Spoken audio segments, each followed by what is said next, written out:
All right, everyone, get ready for a deep dive. Today, it's the life and crimes of Nathaniel Burkett. You guys know we love to explore the how and why of serial killers. So this one is a fascinating case. It shows how a killer can stay hidden right under the radar for years and years and leaving victims across multiple states. Yeah, and the truly unsettling part is that Burkett wasn't really connected to a lot of his crimes until 2012. Wow, but 2012? 2012, all thanks to big advances in DNA tech. We're talking over a decade after he committed some of these horrific acts. Crazy, right? It's unbelievable, right? I mean, this guy was basically getting away with murder for years. It really is hard to wrap your head around that. So let's start at the beginning. Nathaniel Burkett, born 1946 in Picayune, Mississippi. Even his birth date is a bit of a mystery. Yeah, we don't have an exact date, but we do know that he contracted polio as a kid. And that left him with a limp. He got the nickname Crypto. And I remember reading that you noted that nickname in your research, thinking about how it might have played into his psychological development. Absolutely. Right. A nickname like that, one that highlights a physical difference, it can have a huge impact, especially when you're young, like Burkett was when he got polio. Could made him isolate himself, or maybe it pushed him to overcompensate. Interesting, yeah. It really makes you think about how it shaped his view of himself. Exactly. And then there's the fact that he moved back and forth between Mississippi and Las Vegas his whole life, almost like he was on the run. It begs the question, right? Running from his past, or was it something else? Was he looking for fresh hunting grounds? I know in that geographic profiling article you sent, it talks about how some serial killers feel this, like control, power even, over certain areas. Oh, absolutely, yeah. Which brings us to his first known murder. 1978, Barbara Ann Cox, 22 years old, in Las Vegas. Burkett sexually assaulted her, strangled her, and left her body near where he was living. And it gets even crazier. His girlfriend at the time, she's the one who found the body. Can you imagine the trauma? I was reading an article about how the partners of serial killers, they're often left trying to make sense of it all. You know, reconciling the person they thought they knew with the monster everyone else sees. Totally. But in Burkett's case, with his girlfriend finding the body, it adds this whole other level to it. So complex. That detail really stuck with me, too. And get this, cops found Burkett near the crime scene. He was intoxicated, but they didn't have enough evidence to arrest him back then. Imagine if DNA tech was what it is today back then. It makes you wonder, right? How things could have gone differently. Oh, it really does. It's a real shame. So after Cox's murder, Burkett ends up back in Mississippi. And things take a dark, dark turn. In 1982, he kills his own mother, Ruby, doused her with gasoline, set her on fire. Matricide. Tragic. And, you know, I've always been intrigued by the McDonald triad. Absolutely. And Burkett checks 2 out of the 3 boxes, arson, obviously, in this case. But I also remember reading accounts of animal cruelty in his younger years. Right, you highlighted those. Yeah.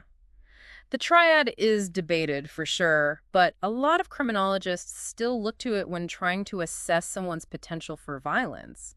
It's fascinating, isn't it, that Burkett showed these signs early on. Yeah, for sure. And despite the horror of what he did, he was initially charged with capital murder. But it got reduced to manslaughter. 20 years for killing his own mother. Just 20 years. Really makes you question the legal system of the time, huh? What were the factors in play to get such a reduced charge? Plea bargains. I'd love to know more. Honestly, it's almost as intriguing as the psychological side of things. Yeah, lots of questions. But Burkett's story doesn't end there. In 1992, he's out of prison. And where does he go? Back to Vegas. Straight back to Vegas. I wonder what pulled him back. Like, was he seeking out that familiarity, comfort maybe? Even though it was where his first murder took place? Yeah, it's almost like Vegas held some kind of pull over him. Exactly. And it's like his return marked this, like, escalation in his crimes. Less than 2 years later, he rapes and strangles 27-year-old Tina Gail Mitchell. And less than a mile from where Barbara Ann Cox was killed. Right. It's like he was drawn to that area, that specific area, like he felt he had control over it or something. Exactly. That geographic profiling thing again. Some locations hold meaning for these killers. They become like anchor points. It's a chilling thought, isn't it? Totally. And just 3 months after Mitchell's murder, he kills again. Althea Williams, 32 years old. Same area, right? Yeah. Wow, yeah, it's like he's established his own hunting grounds. It's a very unsettling thought. You said it. And what's even wilder is that he's arrested twice in the late 90s, failing to register as a felon one time, and then for changing his address without telling anyone. but he just kept going. It's like he was invincible. Total disregard for the law, like he thought he could outsmart everyone. Yeah, like he was untouchable. And there's this possible connection to the disappearance of Brigitte Mitchell Thomas in 1999. It makes you think, how many more victims are out there? A haunting question, isn't it? One that always lingers with these cases. Yeah, it's really scary to think about. So in 2002, he murders Philetter Jean Boozley behind a church in Las Vegas. But this time, there was a witness. So this time it's different, caught red-handed. Exactly. And with their testimony and other evidence, Burkett is convicted of voluntary manslaughter, sentenced to 6 years. Voluntary manslaughter still feels light, given everything. Maybe there was something in the evidence that limited them. It's another one of those question marks. This case is full of them. But here's where things take a huge turn. 2004, he's in prison for Boozley's murder, and he's required to give a DNA sample.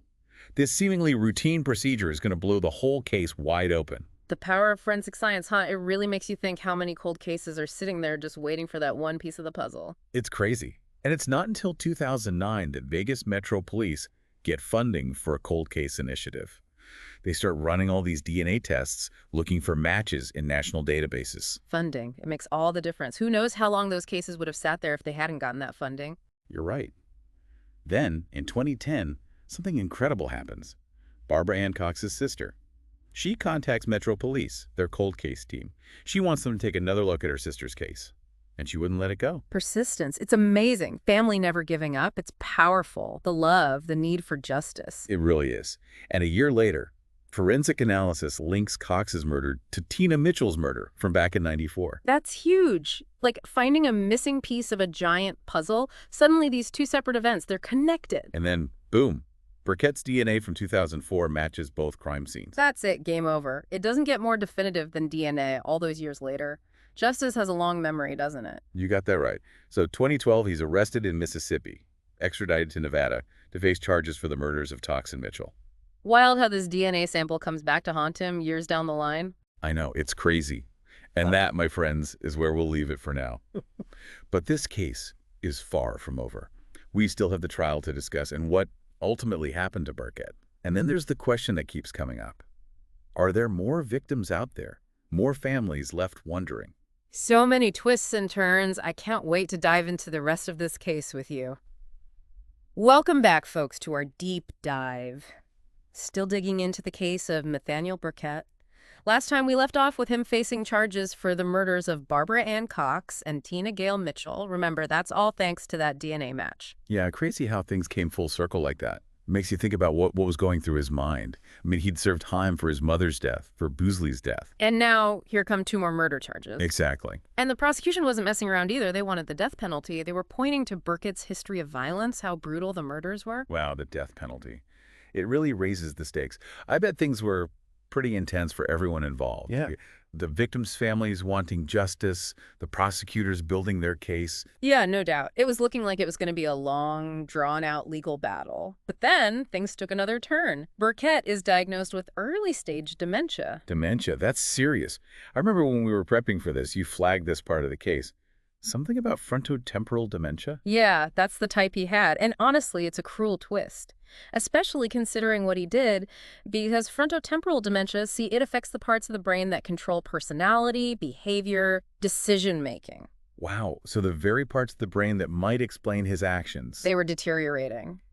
Yeah. I see what you mean about a cruel twist. How did that diagnosis change things legally? Well, it basically threw everything into chaos. It became a huge ethical issue for the legal system. Like, could someone with dementia even understand the charges against them? Could they help with their own defense?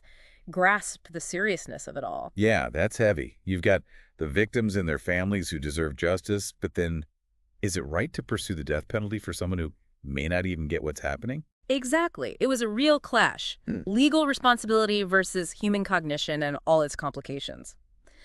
Ultimately, the prosecution made a tough call. They withdrew the death penalty. They still wanted to hold him accountable. Oh, yeah. And in 2018, Burkett pleads guilty. 2 counts of second-degree murder for Cox and Mitchell. So he'd admitted to it. He did. And he gets a sentence of 10 years to life. I mean, it's a long sentence. Yeah. Shows how serious his crimes were, even with his declining mental state. Right, justice was served, even if it took a while. And that's actually where Burkett's story ends. He died in 2021, COVID-19 complications. A sad end to a truly disturbing story.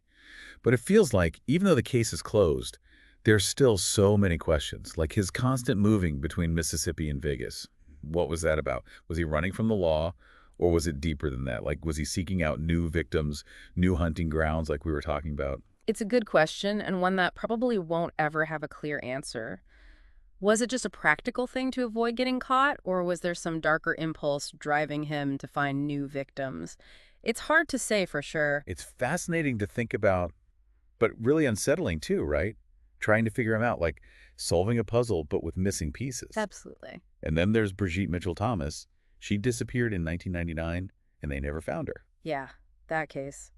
It casts a shadow over everything, no closure for her family. It just adds another layer of tragedy to Burkett's whole story. It's terrible. It makes you wonder, were there others? Yeah. Other victims we just don't know about? Other families out there still searching for answers? It's something investigators often think about with serial killer cases. It's hard to know for sure, but you have to wonder, are the official numbers really the whole story? Chilling thought, isn't it? Yeah. It reminds you of how far-reaching these crimes are, how many lives are affected. And it makes me think back to Burkett's girlfriend, the one who found his first victim's body. It just blows my mind, that level of trauma. You're right. We often overlook how this impacts loved ones, even those indirectly involved, the trauma they carry. Yeah, like the ripple effects go way beyond just the immediate victims. It's important to remember that. Exactly. It's a reminder of how deep those unseen wounds can go. And speaking of unseen wounds, I think it's time we try to get inside Burkett's head a bit. Talk about the psychology of a serial killer. What can we learn from how he acted, his choices, his methods? What made him tick? That's the million-dollar question, isn't it? And experts have been trying to figure it out for a long time. But in the last part of our deep dive, we'll do our best. Explore some possible triggers, motivations, patterns, anything that might help us understand the path Burkett took. Try to shed some light on the darkness that drove him to do these horrific things. All right, welcome back to our deep dive on Nathaniel Burkett. This is the final part, and we've covered a lot of ground already. His crimes, how he was caught, the legal battles. But I know you're really here for the psychology, right? Like, what makes a serial killer? Why do they do what they do? So let's try to get inside Burkett's head, see what we can learn about the forces that drove him to such darkness. Yeah, it's a question that never really goes away. What creates a serial killer? And there's no easy answer, of course. But if we look closely at Burkett's life, his crimes, maybe we can start to put some pieces together. It's like solving a puzzle, right? Yeah. Trying to make sense of it all. We talked about his childhood, how he had polio, the nickname Crypto. That must have been tough. Could have led to feeling isolated, resentful. Yeah, for sure. Early trauma can have a huge impact, shape who you become. And then there's all that moving around back and forth between Mississippi and Vegas, almost like he couldn't put down roots anywhere. Maybe a way of running from his past. Or maybe, like you were saying, it was about needing new hunting grounds. Remember how we talked about geographic profiling? Yeah. How some places become significant for serial killers? It was like that in Burkett's case, right? A lot of his crimes happened in the same part of Vegas. Yeah, those anchor points, they can give a killer a sense of comfort almost, like it's their territory, a place where they have control. Pretty disturbing stuff. It is. And then there's how his crimes got worse over time, starting small, but then escalation, more violence, ending in murder. Right, and that's a pretty classic pattern. Desensitization, it's like each act makes it easier to do the next, lowers the bar, so to speak. Makes sense, I guess, in a horrible sort of way.